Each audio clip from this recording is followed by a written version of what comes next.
Welcome to the UIAAA Connection podcast.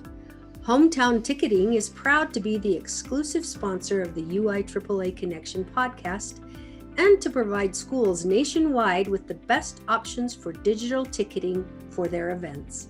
Visit their website at hometownticketing.com to learn how they can make digital ticketing possible and simple at your school. Thank you to Hometown Ticketing for their exclusive sponsorship of the UIAAA Connection podcast. Welcome back to another edition of the UIAAA Connection. I'm your host, Mark Hutch Hunter. Today as our guest, we have Tim Graham, Certified Master Athletic Administrator from the Tumwater T-Bird High School in Tumwater, Washington. Welcome, Tim. Thank you, Mark. I appreciate you having me on. So this is exciting. Let's have you begin by sharing where you grew up, your younger days in sports, where you went to college with our listeners. I grew up in Paulsbo, Washington. It's a small fishing community in the state of Washington up in the Olympic Peninsula. Small high school graduating class of 142, which at that time, probably was a middle-sized school as it's doing. Well, let me ask you this. Sorry to interrupt. How close is it to Nia Bay? Because I've been to Nia Bay. Nia Bay is a great fishing town. It's our Indian community up there, and they're really involved in our state association as well. And so it is probably 2 hours from there. I grew up. We used to play up in Sequim and Port Angeles, which is very close to those two schools. Okay, so how close to the Olympic National Park was the place where you grew up? That's probably it's probably from another 2 hours, 2.5 hours to Olympic National Park. So, because the park from where I'm at right now in Olympia is about the same distance. It's about 3 hours. It's a little, because you got to get all the way over to the coast, and it's a long ways, but beautiful area. Yeah. All right. Sorry to interrupt, but I had been to Nia Bay, so I just wanted to get my bearings straight on where you grew up. So continue. Oh, that's awesome. Yeah, I'm on the west side of the state where the rain occurs, as opposed to the east side where all of our farming communities are as well. Participation in athletic programs at the high school level. I was a 3-sport athlete for a little while. I did football, basketball, and baseball, and then my sophomore year, the basketball coach, I don't know, I guess he just didn't want a 5'8" kid who couldn't shoot. Of course, the 3-point line wasn't in. So maybe I could have shot 3-pointers at that point, had that been a rule yet, but there was no 3-point line then. So then I dropped to a 2-sport athlete, and I participated in those sports throughout my career.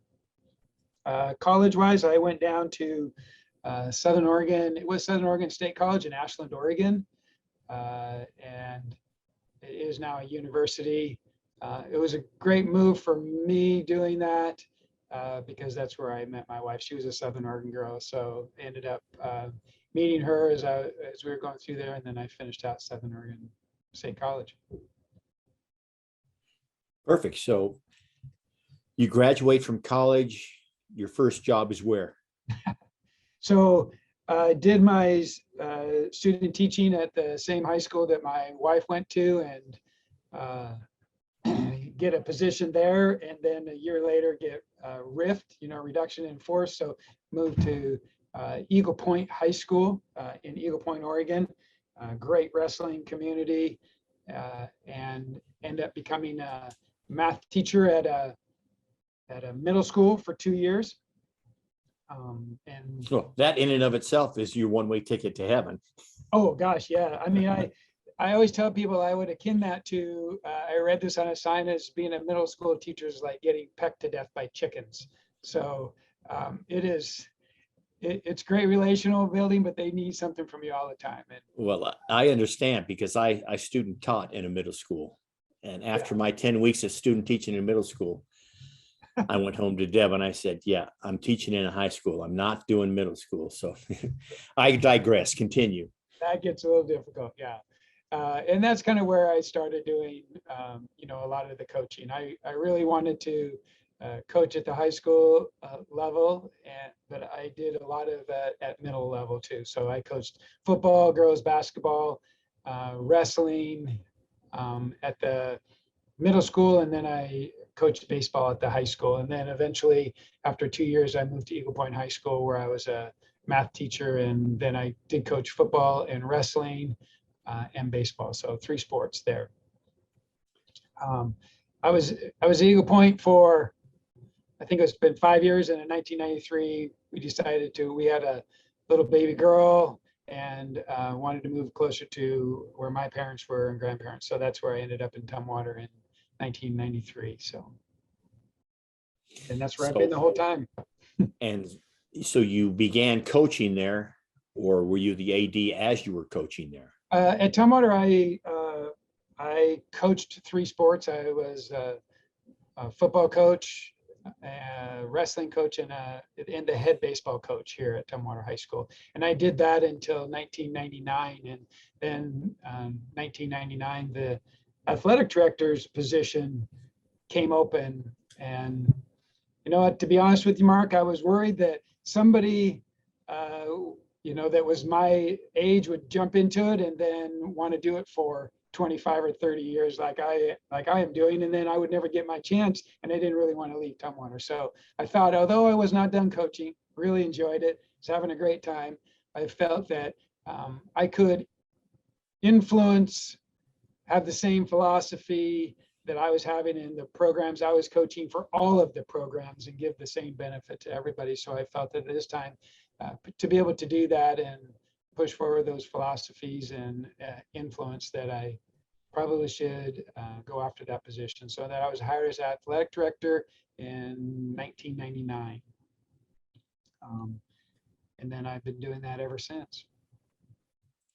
Did you immediately become a member of the state association, and when was your first national conference? Well, I was fortunate enough to have an assistant superintendent who was a former athletic director, and Karst Brandsma was his name, was a science teacher and coach, and then was a head football coach, and then an athletic director, and then I went to the district offices, and he was my assistant superintendent. He's now a superintendent for a long, long time. But he brought me into his office and said, welcome to the athletic world. You need to get yourself involved immediately. And that's exactly what he did. He pushed me to become involved at not only the state level, but the national level. So he asked me to write a couple of articles for the local state association magazine. I wrote a couple of articles. In doing that, the board members of the state reached out to me and said, hey, we have an at-large position available. Please apply for that large position. And so, within the next 2 years, I did. I went to the first national conference. He told me you need to end up going and doing that, because he was involved at the NIAAA level. And so I went to the first national conference when it was in New Orleans. And as every athletic director does, their very first year at a national conference, Hutch, as you would know, I took 4 LTI courses. Been there, done that. Yeah, you think this is great. This is going to be easy. Let me take 4 classes. This isn't bad. But 4 4-hour courses. And of course, those notebooks that were right 4-inch binders. And I was trying to pack those into my suitcase to get those home. And that was difficult.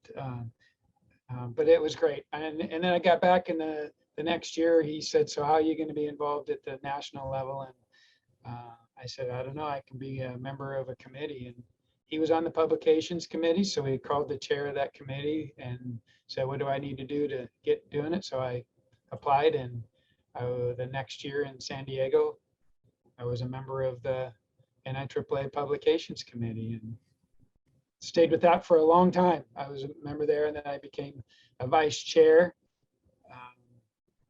And our chair was Dr. Mike Blackburn. So that was awesome, being able to work with him in that leadership role.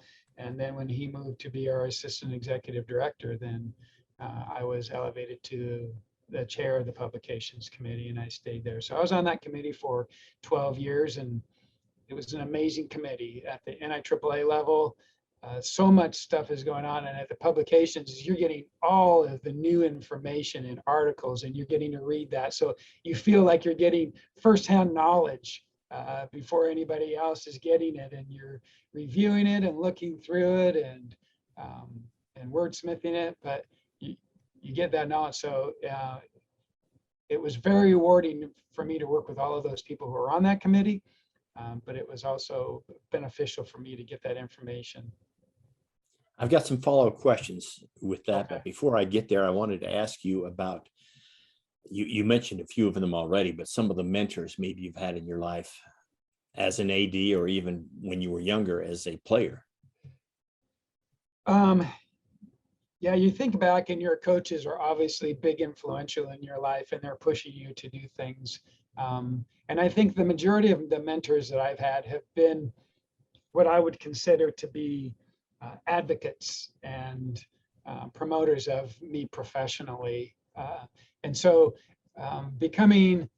when I became a teacher, I thought that I had good administrators, and they really pushed me to be a better teacher and to move forward with that. And then when I came to Tumwater High School as a coach, Sid Otten, who is the winningest football coach in the state of Washington, was our head football coach, and he pushed and promoted me to do so much, not only at the coaching level, but then at the AD level. So he's to me what I would consider a mentor. And then when I became an athletic director, I had so many mentors. It's just unbelievable how many athletic administrators will reach out to you and push you to do more and be there. And they were always available for me. And there's so many of them, it's just hard for me to list, but I can just tell you the entire state of Washington, at that time, those athletic administrators were my mentors. You know, the old guard, as we would consider them, the silverbacks, Sure.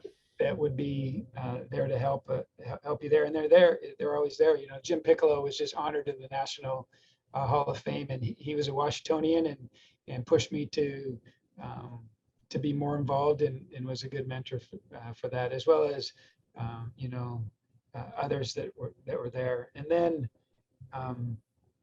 getting to the NIAAA, you know, there's so many mentors that are there. They're just there to help you, and including Mike Blackburn and Bruce Whitehead, who will always reach out to you. You think that they're the big shots in the world, but they're there to help you. They're there to advocate for you and do that.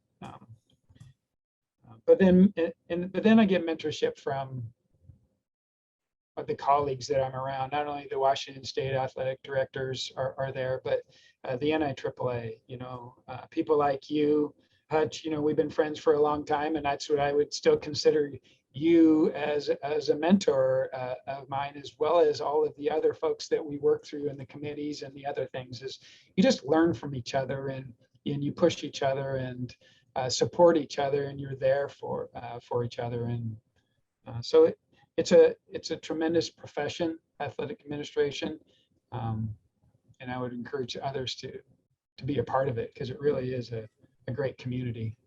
Let's talk a little bit more about your involvement in the Washington Association, then we'll get back to the NIAAA. So you joined the Washington Association back in the late 90s, early 2000s, and talk about some of the jobs you've had with that association, because you're obviously nationally known, and you've done a great deal for the Washington group. So share that story. Well, a member just of the NIAAA in the same year, 1999, became a member of the Washington Association, and then went to the conferences and did all those things that you want to do for professional development. Along the way, a position opened up for an at-large position. So our state association on the board has roles for each district, and we have 9 districts in our state. But this was an at-large position, so I applied for it and was interviewed, and was fortunate to be able to get that position, which was really cool. So I was on the WASA board of directors for about 10 years, I think, maybe it was 11. And in that role, I became the conference chair. So that's the vice president's role, and I ran our state conference, and then was the president of the state association. So that the influence that you have as a conference chair is it's fairly dramatic in our state because you're the one that's getting all of the speakers, you're organizing it, so you're creating that theme and what that's about. So that was an awesome opportunity for me, as well as being the president of our association.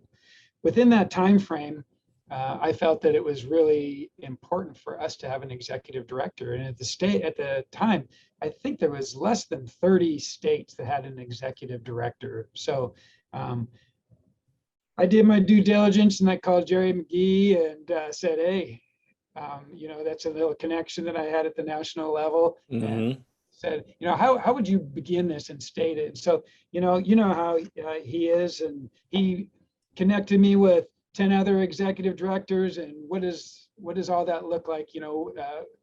What does the salary look like, and what is the structure of that position and the job responsibilities? So I spent a couple of months trying to put that together and created what an executive director in the state of Washington for our WASA, our Athletic Director State Association, would look like. And then I presented that to the WASA board, and it was very well received. In fact, it was well received by everybody but two.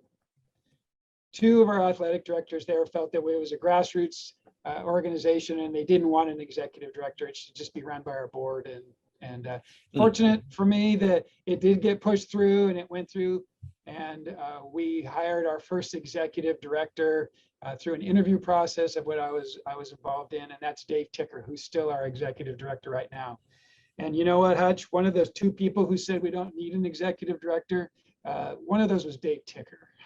Really? Yeah, and he's our first funny. executive director. So, and he embraced that position so well and really kind of created what it is right now. And again, he is another one that I would consider a mentor for me as well. So he's awesome. He's an advocate and promotes our state association. So that I feel real good about initiating that in our state. So a member of that, and then I eventually got off of that board for two reasons. First of all, to allow somebody else to be able to get that. I think we need to rotate those over, and for a long time it ends up being the same people, and we need a changeover of that leadership for both them and us. And then secondly is that I became a director of one of our districts. So in Southwest Washington, I am the co-director of District 4, which are 70 high schools and 190 middle schools. So, and I'm just the communication key between the WI, our State Athletic Association, and our district schools. So that's where I've been for WASA. And I still do a lot of things with them as far as teaching, just like you do. I teach at the national or at the state conference and do breakout sessions, and I attend those religiously. That's a great story. Thanks for sharing. I remember Tick and I became quick friends right when he first went to the NEDC. And as you well know, I later on became the chair of the NEDC for 2 years, and Tick is the one that followed me. And so I credit him with where the NEDC is today, that grassroots executive director level. So he's done a great job. So let's get back now to the NIAAA. You talked about your time on the publications committee. You've talked about how you've taught, obviously. I had a couple of questions. Who was on the committee when you first got there? Who were some of the leaders you worked with? And what else can you share with us from your NIAAA experience? Well, when I first got on the committee, it just seemed to be a rotation between the committee and the NIAAA board of directors, kind of a stepping stone on those. Jerry Durgan was on that committee, and I got to sit with him for a long time. Larry Monksgaard, that Bob Resnicek had moved on for there, and then some lifetime friends of mine that have been on that I was on that committee with. Rusty Lee and Roy Turner, Glenn Gillespie was on that. Dr. John Foley, Hall of Famer, and so there is a lot of people on that committee. Denny Freeze, Craig Perry would have been on there too, I'm guessing. Craig Perry. I worked with him for a long time. He and I are I was just on the phone with him last night, but continue. yeah. No, he's awesome. We used to share ideas all the time, and in those meetings, and so he was a great resource for me as well as learning new things. So lots of what you kind of would probably consider movers and shakers they're always trying to get things done. And so there's so many people who have passed through that committee that are still good friends of mine and leaders in our program. But that was a very good committee, and I was proud to be on that and be a part of that for those years. In doing so, and I'll have to let you know that as I think I would credit the ability to go to the NIAAA, not only to those people who push you, but for the advocacy of our district. Our district office has always been allowed us to be lifelong learners, and being able to go to the national conference and have given a professional development stipend, so that I can be able to go to those. So, that's very important for districts, to support their ADs to go to national and state conferences where they're going to grow and become more professionally involved. So I want to thank my board of directors and school district for always being there for me to go to the national conference. Sure. Talk about for a moment your run for the at-large at the board of directors. and well, the reason I asked that is because I went through that. I believe it was probably 1999 down in New Orleans, and it was unsuccessful. But I credit you, because I've talked to a few people that have been out there and won that election, and a couple that have lost, and that's a tough thing to put yourself out there. So talk about that process for a minute. It is, it's difficult to go out there knowing, but as athletic directors and athletes, we're out there competing all the time, and that's what we do. You don't always win. Sometimes you come up on the losing end. So, it's win or lose, gracious, but it's about the experience going out there. So it truly is about the experience. And the first time that I ran for an at-large position, I ran with two people who I would consider, friends of mine. And, one of them became the NIAAA Board of Directors President, Annette Scoggin. And, funny thing is that at the same year that I was running for that position, against Annette, Carol Dozebrit and myself were at the NIAAA office rewriting 703. So we all worked together, and I worked together with her for a long time. Then we went and taught it in San Diego for the first time all together, knowing that her and I were running against each other, and that was never a point. We were there to push forward the best course that we can, and that was great. So you go out there and you put yourself out there, and it didn't work out that time. So 3 years later, when it comes back around, our section and state asked me to do that again. I said, sure, I don't mind doing that. Well, see, and you're a better man than I, because I wasn't happy when I lost back in '99, but to run again, that's a tough deal. So continue the story. Yeah, so I did, and ran against some great people as well, and so it just ended up being a good experience. And then the second time around, I was fortunate enough to be voted onto the board of directors, and that was a great experience as well. So I think that was in Indianapolis. I don't know if you remember that one, and the snow, and that was it. I remember the Lucas Oil Fieldhouse President's reception. Oh, yes. You guys down the field, you get to. Well, yeah, we best not go there, because Bruce and Mike may still be listening to this, and so we best not go there. But yeah, that was a great conference. So share a few stories, some of your best memories, because most people out there in Utah and nationally know to serve on the board of directors, which you've had a chance to, and I've had a chance to. That doesn't come along very often. So share some of your memories and some of your best stories from the great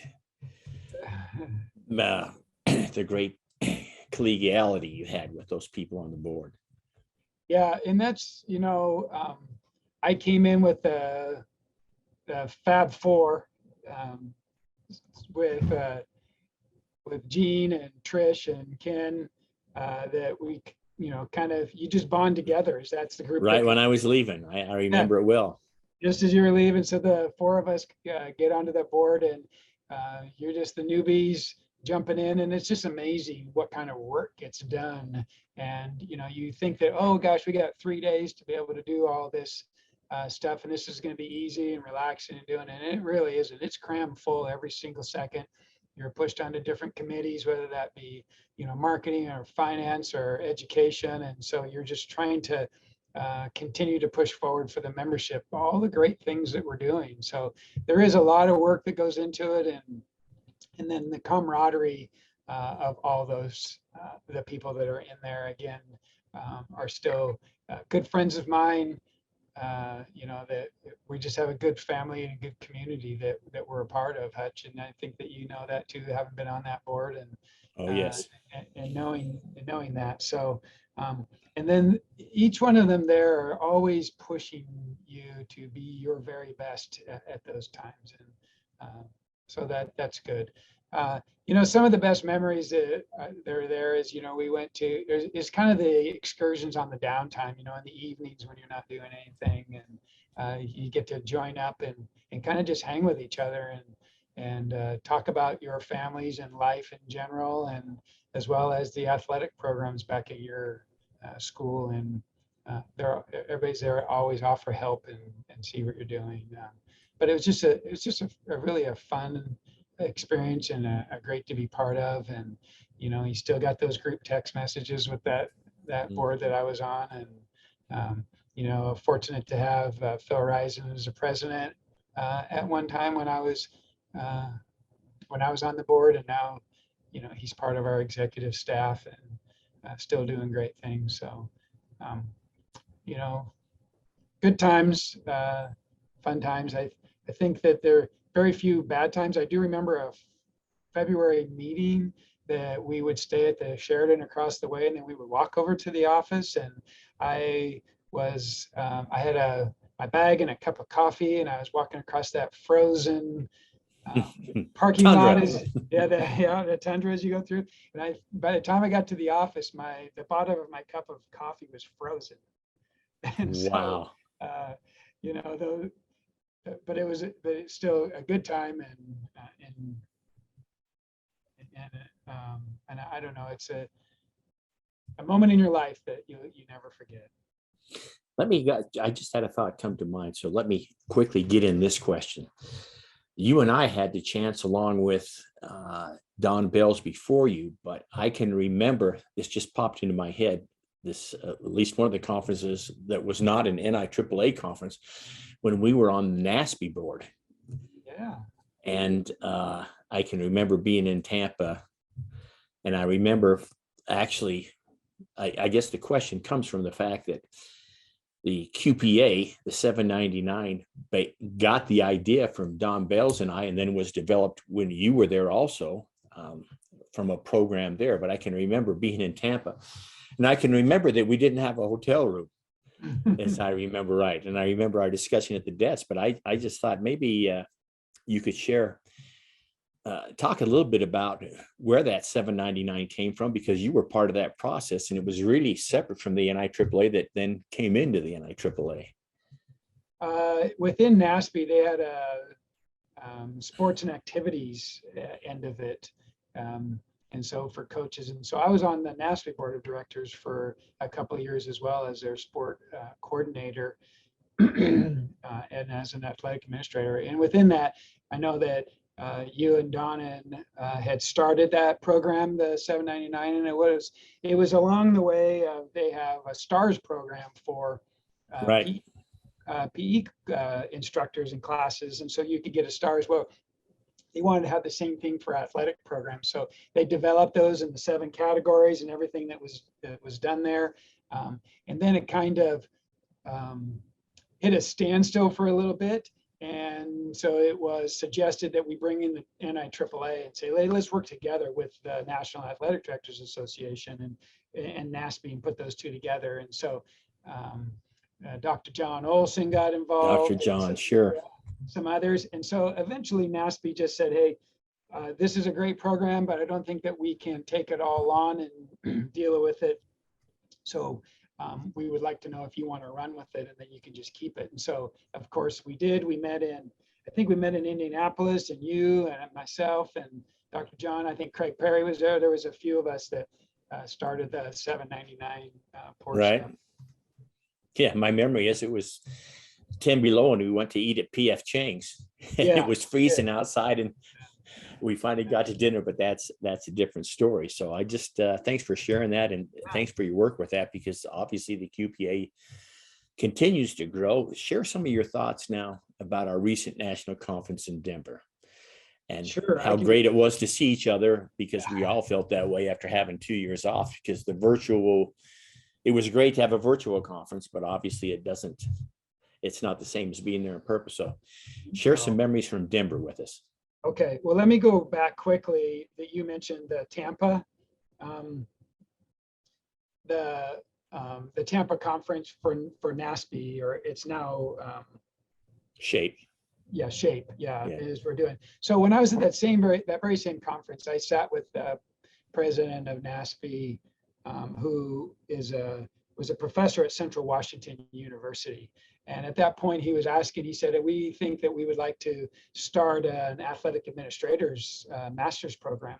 And I said, oh, that's a great idea. And I have a great start for you. And I opened up the professional development book and our NIAAA courses and all of them. And I think at the time we were probably close to 40 classes and doing it. And I said, you can group these three, and you can group these three, and you can group these three, and you can group these three. You can buy all your materials from the National Association, and we can have a master's program. And so Steve Jeffrey at the time, who that was, and he moved forward with it, called me up and said, hey, can you come over and help me? We're really going to push this doing it. So we met a number of times about what that would be about and where it was going, developing the athletic administrators master's program at Washington State, or at Central Washington University.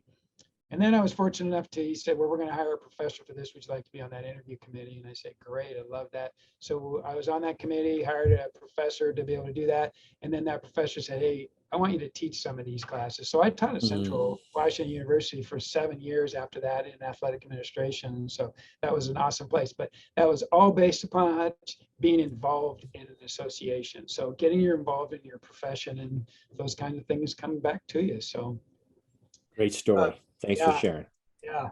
With the national conference, it was that I agree. The benefit is just being together, sharing ideas, the camaraderie that you get, and that was awesome. So it was great to see people.